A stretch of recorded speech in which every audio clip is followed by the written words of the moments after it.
পৃথিবীতে এমন একটি জায়গা আছে যাকে মানুষ বলে নরকের দরজা। এই জায়গাটির নাম দারভাজা গ্যাস ক্রেটার, যা অবস্থিত তুর্কমেনিস্তানের বিশাল মরুভূমির মাঝে। ১৯৭১ সালে এখানে সোভিয়েত বিজ্ঞানীরা গ্যাস খোঁজার সময় হঠাৎ মাটির নিচে বড় একটি গর্ত তৈরি হয়। গর্ত থেকে বিপজ্জনক মিথেন গ্যাস বের হতে থাকে। বিজ্ঞানীরা ভাবলেন আগুন ধরিয়ে দিলে কয়েক দিনের মধ্যেই গ্যাস শেষ হয়ে যাবে। কিন্তু আশ্চর্যের বিষয় হলো, সেই আগুন আজও জ্বলছে।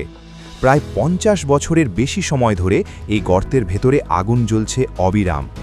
রাতের অন্ধকারে পুরো গর্তটি আগুনে লাল হয়ে ওঠে, যেন সত্যিই নরকের দরজা খুলে গেছে।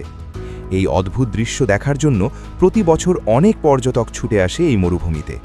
প্রকৃতির রহস্য আর মানুষের ভুল দুটোর মিশ্রণে তৈরি হয়েছে পৃথিবীর সবচেয়ে ভয়ঙ্কর অথচ আকর্ষণীয় জায়গাগুলোর একটি।